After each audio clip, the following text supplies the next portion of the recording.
बिस्मिल्लाहिर्रहमानिर्रहीम। मेरा बाप रोज घर एक नई लड़की लाता और अम्मा को इशारा करता। अम्मा हंसते हुए उसे कमरे में ले जाती। मुझे समझ न आता कि अम्मा उसे कमरे में ले जाकर क्या करती है। बस अंदर से उस लड़की की आवाज आती। वो रोते हुए कहती कि तेरी बेटी के साथ भी यही होगा, तुम सब देखोगे पर कुछ कर नहीं सकोगे। मुझे उसकी बातों से डर लगता। जब एक दिन अब्बा अस्पताल गए और पीछे से पड़ोसन ने मेरे शाम के साए गहरे हो गए थे। हर तरफ खामोशी छाई हुई थी। तभी हमारे घर का दरवाजा खुला था। मैं सहन में ही बैठी हुई थी, इसीलिए साफ देख सकती थी कि अब्बू के साथ एक डरी सहमी सी लड़की हमारे घर में दाखिल हुई थी। अब्बू घर में दाखिल होते ही अम्मी को बुलंद आवाज में पुकारने लगे थे, नसरीन, अरे ओ नसरीन, कहाँ हो? अम्मी छत पर थी। वो जल्दी से नीचे आ गई। अब्बू ने अम्मी को आंखों ही आंखों में देखकर इशारा किया था, जबकि उस लड़की की निगाहें मुझ पर मरकूज थीं। मैं भी बुत बनी हुई उसे ही देखे जा रही थी। बिलाशुबा वो एक बहुत ही हसीन लड़की थी। अम्मी जल्दी से आगे बढ़ी और उस लड़की का हाथ पकड़कर उसे कमरे में ले गई थी। तब अब्बू की नजर मुझ पर पड़ी थी।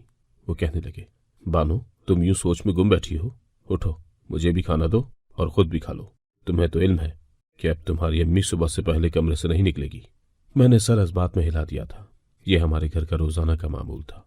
हर शाम हमारे घर एक नई लड़की लाई जाती थी। अम्मी ने कभी इस बात पर एतराज नहीं किया था। उन्होंने कभी अपने शौहर से सवाल जवाब नहीं किए थे कि लड़कियां क्यों लेकर आते हो। शायद इन दोनों मियाँ बीवी के दरमियान तमाम मामलात पहले से ही तय थे, जबकि उन्होंने बस मुझे ही अनजान रखा हुआ था। मैंने कई बार अम्मी से पूछा भी था कि अम्मी, अब्बू ये प्यारी प्यारी लड़कियां कहाँ से लेकर आते हैं और वो यहाँ आकर क्या करती हैं? अम्मी मेरी बात सुनकर मुझे गुस्से से घूरने लगी थी। वो कहती, तुम अपने काम से काम रखा करो, मेरी माँ बनने की जरूरत नहीं है तुम्हें। यूं अम्मी की सख्ती देखकर आहिस्ता आहिस्ता मेरे सवाल खुद ब खुद दम तोड़ गए थे। अब मैं इन तमाम हालात की एक खामोश तमाशाई थी। मैंने उठकर अब्बू के सामने रोटी रखी और खुद किचन में ही बैठकर खाने लगी थी। फिर बर्तन वगैरह समेटकर सोने के लिए चली गई। हमारे घर में यही उसूल था कि हम सब बहुत जल्दी सो जाया करते थे और फिर फजर की अजान से पहले उठ भी जाया करते थे। अब्बू बाहर सहन में पड़ी चारपाई पर ही सो गए थे, जबकि आज मुझे खिलाफ मामूल नींद नहीं आ रही थी। मेरी आंखों के सामने बार बार उस लड़की का चेहरा घूम रहा था। ऐसा लग रहा था जैसे वो मुझसे कुछ कहना चाहती हो, कोई बात हो जो वो मुझे बताना चाहती हो।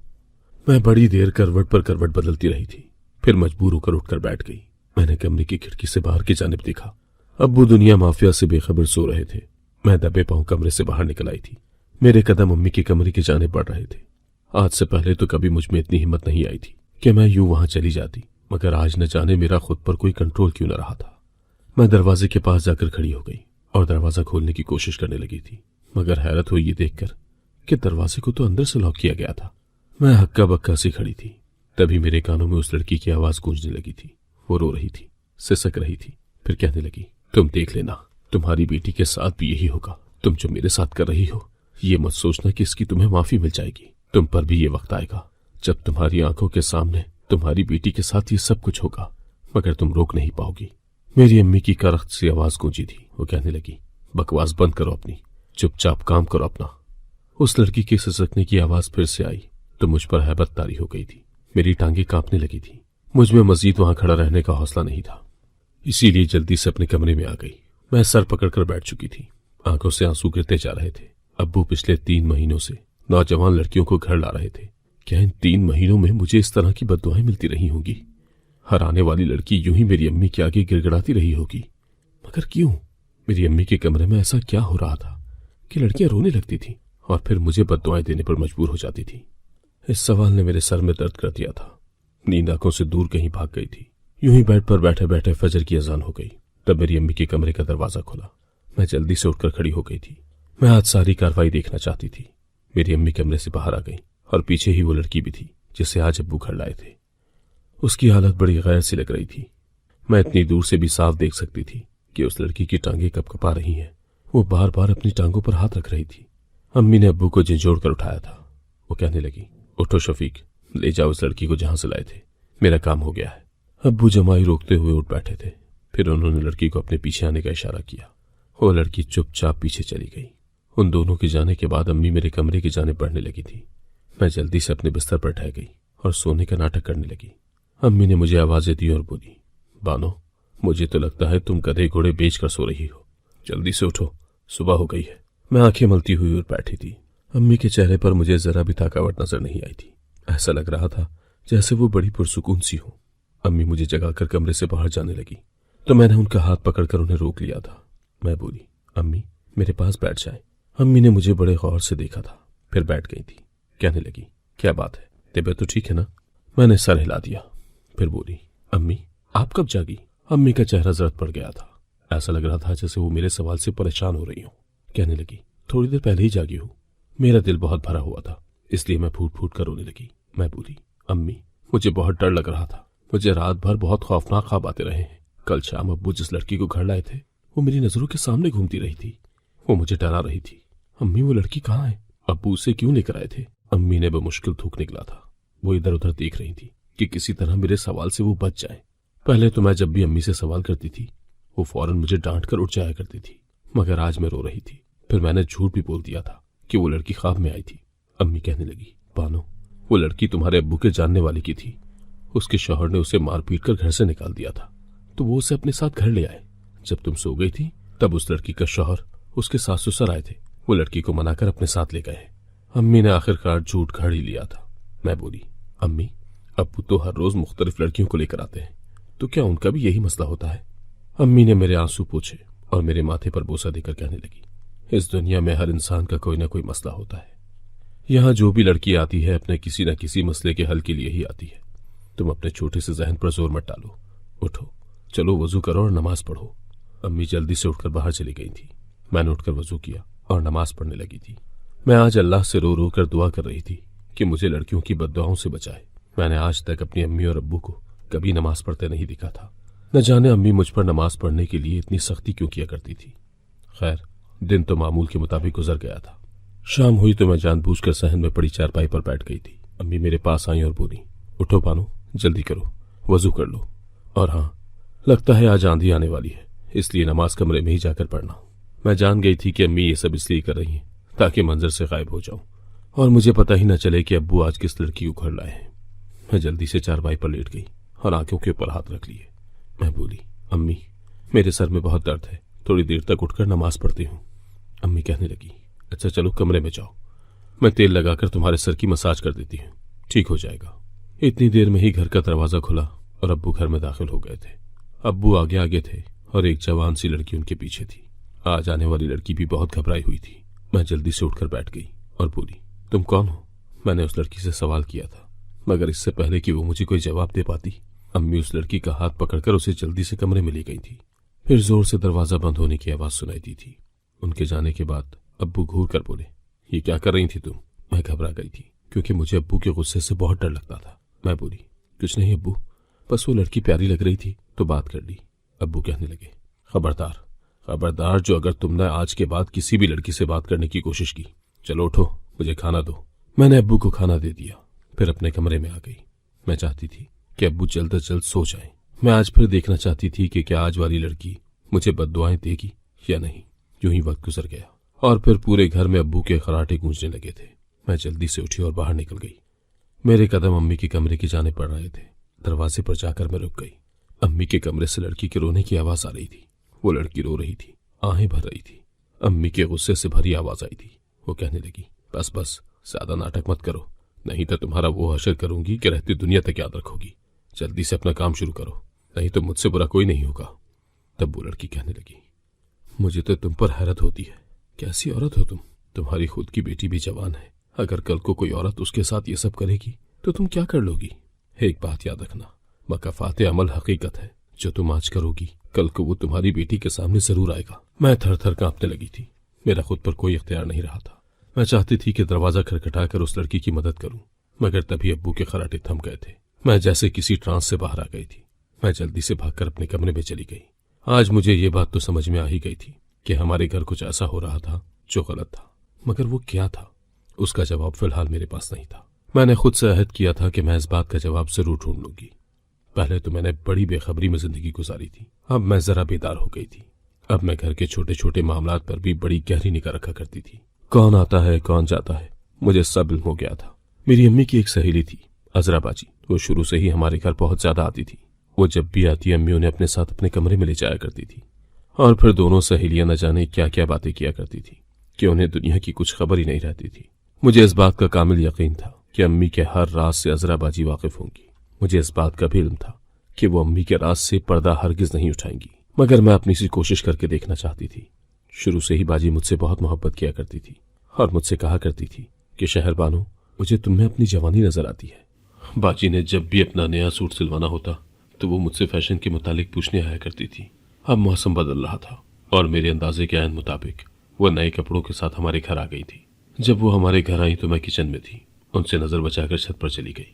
ऐसा करने के पीछे मेरा सिर्फ ये मकसद था कि मैं बाजी के साथ तन्हाई में बात करना चाहती थी। अम्मी के होते हुए तो मैं उनसे कुछ पूछ नहीं सकती थी। थोड़ी देर दोनों सहेलियां आपस में बैठी बातें करती रही थी। फिर अजरा बाजी ने मेरे मुतालिक इस्तफसार किया तो अम्मी ने मुझे आवाज दी थी। मैंने छत से झांक कर देखा और बोली, क्या बात है? अम्मी कहने लगी, तुम्हारी बाजी आई है तुम्हारे पास, आ जाओ नीचे। मैं बोली, बाजी आप ऊपर ही आ जाए, मौसम बहुत खुशगवार है, ठंडी ठंडी हवा चल रही है। बाजी ने अपना शॉपर उठाया और छत पर चली आई थी। फिर वो मुझे कपड़े दिखाने लगी और बोली, इस गुलाबी रंग के सूट पर कैसा डिजाइन बनवाऊं? मैं जानबूझकर बोली, बाजी इसकी तो लंबी कमीज बनवाना। कल रात जिस लड़की को अब्बू लेकर आए थे उसने लंबी कमीज पहनी हुई थी और वो बहुत ज्यादा खूबसूरत लग रही थी। अजरा बाजी एकदम से चौंक गई थी। वो कहने लगी, क्या तुम लोगों के घर कोई मेहमान आई थी? तुम्हारी अम्मी ने तो मुझसे इस बारे में जिक्र नहीं किया। मैं मुस्कुरा दी। मुझे लगा शायद बाजी मेरे सामने बन रही है। मैं बोली, नहीं, कोई खास मेहमान तो नहीं आई थी, वही मामूल की लड़कियां। कभी किसी को लाते हैं अब्बू तो कभी किसी को, फिर अम्मी उन्हें अपने साथ कमरे में ले जाती है और वो लड़कियां फजर के बाद ही अपने घर जाती हैं। बाजी के चेहरे पर से हवाइयां उड़ गई थी। वो कहने लगी, मेरे अलावा भी तुम्हारी अम्मी की सहेलियां हैं क्या? मैं बाजी के सामने ये जाहिर करना चाहती थी कि मुझे अंदर के तमाम मामलात का इल्म है। इस तरह वो मुझ पर जल्दी एतबार कर लेती और फिर सारी हकीकत मेरे सामने खोल कर रख देती। मैं बोली, नहीं, मुझे नहीं पता कि ये अम्मी की सहेलियां हैं या कुछ और, क्योंकि अगर वो सहेलियां होती तो फिर अम्मी के कमरे में जाते ही रोने क्यों लग जाती हैं? बाजी अजरा कपड़ों को भूल चुकी थी। कहने लगी, पानो तुम ये क्या कह रही हो? ये कैसी बातें बता रही हो मुझे? मेरा बरसों से तुम लोगों के घर आना जाना है, फिर मुझे क्यों इन बातों का इल्म नहीं हुआ? बाजी बहुत ज्यादा मुतफक्किर लग रही थी, इसलिए मुझे इस बात का तो अंदाजा हो ही गया था कि वो मेरे साथ झूठ नहीं बोल रही। उन्हें सच में किसी बात का इल्म नहीं था। मैं बोली, बाजी अगर अम्मी ने आपको इन बातों के मुतालिक नहीं बताया तो जाहिर सी बात है कि ये बहुत ही अंदर की बातें हैं। अब अगर आप अम्मी से इस्तफसार करेंगी तो उनका शक मुझ पर ही जाएगा, इसीलिए आप उनसे कुछ भी मत पूछिएगा। बाजी ने सर हिला दिया। फिर मेरा हाथ पकड़कर बोली, तुम्हें कुछ इल्म है क्या? तुम्हारी अम्मी के कमरे में क्या होता है? मैंने नफी में सर हिला दिया था। मैं बोली, बाजी सच कहूं तो मैंने ये सारी बात आपको इसीलिए बताई थी कि शायद आपको कुछ इल्म हो। मुझे उन लड़कियों के रोने की आवाज़ बहुत परेशान करती है। आप मुझे बताएं कि मैं उनकी मदद कैसे करूं। अजरा बाजी ने मुझे तसल्ली दी और कहने लगी, फिक्र न करो, हम दोनों मिलकर इस मसले का कोई ना कोई हल निकाल लेंगे। मैं कुछ ऐसा करूंगी कि तुम्हारी अम्मी मुझे सच्चाई बताने के लिए बेबस हो जाएंगी, फिर मैं ये सारी बात तुम्हें बता दूंगी। मैंने सर हिला दिया और बोली, बाजी जिस कदर जल्दी हो सके आप ये काम कर लेना। बाजी अजरा एक अच्छी खातून थी। मैंने उनके जिम्मे ये काम लगा दिया तो मुझे बहुत तसल्ली सी हो गई थी। अम्मी और अब्बू की वही रूटीन जारी थी। अब्बू हर रोज नित नई लड़कियों को लेकर आते थे और अम्मी उन लड़कियों को अपने साथ कमरे में ले जाती थी। बाजी अजरा पूरे एक हफ्ते बाद हमारे घर आई थी। तब मैं एक कमरे में लेटी रिसाला पढ़ रही थी। मैंने सब कुछ छोड़ छाड़ दिया और खिड़की के पास जाकर खड़ी हो गई। अजरा बाजी बोली, कल रात भाई शफीक के साथ कौन सी लड़की आई थी? अम्मी पानी पी रही थी। उनके गले में पानी का फंदा लग गया था। वो पूरी तरह से खांसने लगी थी। अम्मी का दौरा खत्म हुआ तो बाजी ने अपना सवाल फिर से दोहरा दिया था। वो कहने लगी, बताए ना, कल आपके घर कौन आया था? अम्मी कहने लगी, अजरा तुम ये क्या बातें कर रही हो?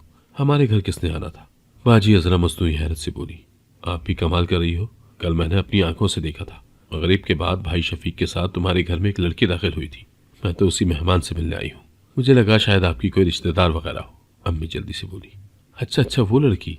हाँ बस वो आधे घंटे के लिए आई थी, इसीलिए मेरे दिमाग से उसका ख्याल निकल गया। दरअसल वो शफीक की रिश्तेदार थी, बस खड़ी खड़ी ही हमसे मिलने आई थी। बाजी अजरा ने सर हिला दिया और फिर बोली, बानो कहाँ है? मेरे कपड़े सिलकर आ गए? मैं उसे दिखाना चाहती हूँ। अम्मी ने मेरे कमरे की जानिब इशारा कर दिया था। बाजी अजरा मेरे पास कमरे में आई और बोली, बानो तुम्हारी अम्मी इतनी आसानी से अपना राज हमें नहीं देगी। इसके खातिर हमें खूब मेहनत करना पड़ेगी। मैं अपने कपड़ों में एक मोबाइल छुपा कर लाई हूँ तुम्हारे लिए। अगर हम तुम्हारी अम्मी के सामने ज्यादा मिलेंगी तो उन्हें शक हो जाएगा, इसलिए मैं मोबाइल पर तुम्हारे साथ राब्ते में रहूंगी। मैंने जल्दी से मोबाइल लेकर अपने कमरे में छुपा लिया था। रात हुई, फिर से एक लड़की लाई गई थी। अम्मी अपने कमरे में चली गई और अब्बू खराटे लेने लगे। मैंने जल्दी से अजरा बाजी को फोन मिलाया था। उन्होंने दूसरी बेल पर ही कॉल अटेंड कर ली थी। वो कहने लगी, हाँ बानो कहो, तुम्हारे हाथ कोई सुराख लगा क्या? मैं बोली, आज फिर एक लड़की घर आई है। अम्मी अपने कमरे में और अब्बू खराटे ले रहे हैं। अजरा बाजी बोली, तुम घर से निकल सकती हो क्या? इस राजदारी से निकलना कि किसी को इल्म ना हो। फिर हम दोनों मिल बैठकर इस मसले का हल निकालती हैं। मैं बोली, ठीक है, मैं आ जाती हूँ, क्योंकि अम्मी और अब्बू तो फजर से पहले मेरी जानिब मुतवज्जा नहीं होंगे। हजरा बाजी बहुत खुश हो गई थी। वो कहने लगी, तुम अपने गेट से निकलो, मैं तुम्हारे घर के दरवाजे पर आती हूँ। मैंने एक बड़ी सी चादर के साथ खुद को ढक लिया था और घर से बाहर निकल आई थी। सामने ही हजरा बाजी खड़ी थी। उन्होंने मेरा हाथ पकड़ा और अपने साथ ले जाने लगी थी। वो बोली, आज तुम पहली बार मेरे घर आ रही हो। मैं बेइंतहा खुश हूँ। मैंने भी अपनी खुशी का इजहार किया था। मैंने बाजी के घर पहले कभी नहीं देखा था। उनके घर में कदम रखा तो ये देखकर दंग रह गई थी कि उनका घर तो बड़ा जदीद किस्म का बना हुआ था। दुनिया जहाँ की सहूलतें उस घर में मौजूद थी। मुझे ये सब देखकर हैरत हुई थी, क्योंकि हजरा बाजी बेवा खातून थी। उनके पास इतने ही पैसे होते थे जिससे उनका गुजारा हो जाता था। वो मेरा हाथ पकड़कर मुझे अपने कमरे में ले गई। मैं बोली, बाजी, उस मसले का अब क्या हल निकलेगा? बाजी ने सर झटक दिया और कहने लगी, इस मौजू पर बात करने के लिए हमारे पास अभी पूरी रात पड़ी है। फिर वो कहने लगी, बानो, तुम जानती हो ना, मुझे तुम शुरू से ही बहुत हसीन लगती हो। तुम्हें देखती थी तो दिल में ख्याल आता था कि तुम दुल्हन बनकर कैसी लगोगी। अगर तुम इजाजत हो तो मैं तुम्हारा मेकअप करना चाहती हूँ, तुम्हें दुल्हन बनाना चाहती हूँ। मैं बाजी की बात सुनकर शर्मा गई थी और बोली, बाजी, हम पहले लड़कियों वाला मसला सुलझा लें, फिर आप मेकअप भी कर लेना। बाजी बोली, मुझे इल्म है तुम्हारी अम्मी मेकअप नहीं करने देंगी। आज मौका मिला है तो मुझे मेरी मर्जी कर लेने दो। मैंने बिलाखिर बाजी के आगे हथियार डाल ही दिए थे। अजरा बाजी बहुत खुश हो गई थी। उन्होंने मेरा मेकअप शुरू कर दिया था। 1 घंटे बाद जब मैंने आईना देखा तो मैं खुद को पहचान नहीं पाई थी। मैं बेतहाशा हसीन लग रही थी। बाजी मुस्कुराकर बोली, अब ये लहंगा भी पहन लो। बाजी ने अपनी अलमारी से मुझे लहंगा निकाल कर दिया था। मैं हैरान रह गई थी। मैं बोली, बाजी, इसकी क्या जरूरत है? उन्होंने मेरा हाथ थाम लिया और बोली, मेरी खुशी की खातिर पहन लो। मैंने लहंगा लिया और पहन लिया। मैं बहुत प्यारी लग रही थी। बाजी ने मेरा हाथ पकड़ा और मुझे अपने साथ दूसरे कमरे में ले गई। वहां जाकर तो मैं शशतर ही रह गई थी, क्योंकि उस कमरे में कालीन बिछे हुए थे। उन कालीनों पर बहुत से मर्द बैठे हुए थे। वो सब के सब तमाशबीन लगते थे। एक तरफ ढोल वाले और गाने वाली औरत बैठी हुई थी। उसने गाना शुरू किया तो अजरा बाजी कहने लगी, बानो, अपना रक्स शुरू करो। मैं तो कपकपा गई थी। ऐसा लग रहा था जैसे मैं कोई बहुत ही भयानक सा ख्वाब देख रही हूँ। मैं बोली, बाजी, आप ये क्या कह रही हैं? एक तमाशबीन मर्द उठकर खड़ा हो गया था। वो कहने लगा, ज्यादा नखरे मत करो और नाचना शुरू करो। मैं जल्दी से दरवाजे की जानिब लपकी थी ताकि वहां से भाग जाऊं। तब मेरी नजर 2 हट्टे कट्टे मर्दों पर पड़ी थी। वो बॉडीगार्ड लगते थे। बाजी कहने लगी, बानो, रक्स शुरू करो, नहीं तो आज की रात इन मर्दों के हवाले कर दूंगी। आगे तुम खुद समझदार हो। बाजी के अल्फाज सुनकर मेरे कानों से धुआं निकलने लगा था। मैं रक्स से नावाकिफ थी, मगर मुझे अपनी इज्जत प्यारी थी। मैं बहुत घबराई हुई थी और नाचने लगी थी। सारी रात यूं ही गानों पर थिरकती रही थी। जब फजर की अजान का वक्त होने लगा तो सब मर्द हजरात उठकर चले गए। बाजी ने ढोल और गाने वालों को भी भेज दिया। फिर मेरे सामने वो सारे नोट रख दिए थे। वो कहने लगी, ये लो, ये तुम्हारी आज रात की कमाई है। मैं रोने लगी और बोली, बाजी, आपने मेरे साथ ऐसा क्यों किया था? बाजी की आंखें भी सुर्ख हो गई थी। वो भी रोने लगी थी। बोली, आज से 10 साल कबल की बात है। मैं घर से कॉलेज जाने के लिए निकली थी। मेरे इम्तहानात हो रहे थे। मेरे दिमाग पर बहुत ज़्यादा स्ट्रेस था। इस वजह से मैंने अपने एतराफ़ की जानिब बिल्कुल भी नज़र नहीं की थी। तब एक सियाह शीशों वाली वैन मेरे पास आकर रुकी थी।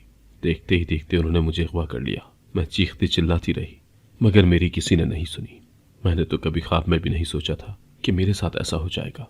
तुम्हें इल्म है क्या, वो वैन मुझे कहाँ लेकर गई थी? वो मुझे तुम्हारी अम्मी के घर ले आई थी। तुम्हारे वालिदैन ये घिनौना धंधा करते हैं शहरबानो। वो लड़कियों को अगवा करके उन्हें रकासा बना देते हैं। तुम्हें बताया गया है कि मैं बेवा हूँ, जबकि मेरी तो शादी ही नहीं हुई। मैं कई साल से तुम्हारी अम्मी के लिए नाचती रही हूँ। फिर जब उम्र ढल गई तो उन्होंने मुझसे कह दिया कि असरा, तुम मेरी बहन हो, अपनी मर्जी से जिंदगी बसर कर लो। मैंने अपना घर बनाया और यहाँ वही काम शुरू कर लिया जो तुम्हारी अम्मी इतने बरसों से करती आई है। मगर तुम्हें इल्म है क्या, मैं किसी लड़की की मजबूरी का फ़ायदा नहीं उठाती। लड़कियां खुद मेरे पास काम मांगने आती हैं, जबकि तुम्हारी अम्मी आज भी मासूम लड़कियों से अपना धंधा करवा रही है। उसने मुझे भी इस मुतालिक कानो कान खबर नहीं होने दी थी। जब तुमने मुझे बताया कि तुम्हारे अब्बू हर रात एक लड़की लाते हैं तो मैं समझ गई थी कि तुम्हारी अम्मी अपने काम से बाज नहीं आई। इसीलिए मैं तुम्हें यहाँ ले आई हूँ। बानो, तुम मकाफात अमल की चक्की में पिस रही हो। तुम्हारी यही सज़ा है। इतना कहकर बाजी अजरा कमरे से निकल गई, जबकि मैं अभी तक सदमे में बैठी हुई थी। अम्मी ने कितनी बेगुनाह लड़कियों की बददुआएं ली थी, फिर ये कैसे मुमकिन था कि मैं इस सब से बच जाती। सुबह हुई तो हर तरफ मेरी गुमशुदगी की खबर फैल गई थी, मगर किसी को ये इल्म नहीं था कि मैं बाजी अजरा के घर हूँ। अम्मी वहां भी आई थी। मैं कमरे में ही बैठी हुई थी। अम्मी की हालत बहुत गैर हो गई। वो फूट फूट कर रो रही थी। कह रही थी, अजरा, तुम्हें इल्म है क्या कि मेरी बच्ची कहाँ चली गई है? तुम दोनों की तो खूब दोस्ती थी। उसने तुम्हें कुछ बताया कि वो कहाँ जाना चाहती है? कोई लड़की का चक्कर तो नहीं है? अगर ऐसी बात है तो मुझे बता दो, मैं अपनी बेटी के बगैर पागल हो जाऊंगी। अजरा बाजी कहने लगी, आपने मेरे साथ जो किया था वो याद है ना? फिर मुझसे चोरी छुपे न जाने आपने और कितनी लड़कियों की जिंदगी तबाह की होगी। मुझे तो यही लगता है कि उसकी सजा मिली है आपको, तभी आपकी बेटी आपको छोड़कर चली गई है। मेरी अम्मी अजरा बाजी के कदमों में गिरकर माफी मांगने लगी थी। वो बहुत ज्यादा रो रही थी। ऐसा लगता था जैसे वो मेरे लिए दीवानी हो गई हो। अम्मी जब चली गई तो अजरा बाजी मेरे पास आई थी। वो कहने लगी, तुम कमरे से बाहर क्यों न निकली? आ जाती अपनी अम्मी के सामने। मैंने नफी में सर हिला दिया और बोली, मैं अब कभी भी अपने वालिदैन के घर जाना नहीं चाहती। उनको उम्र भर सजा देना चाहती हूँ। बाजी ने सर हिला दिया और फिर अपने जानने वालों में मेरी शादी करवा दी थी। मैं एक बहुत ही अच्छी जिंदगी गुजार रही हूँ। कभी कभार वालिदैन की याद भी आ जाती है, मगर मैं अपना सर झटक देती हूँ।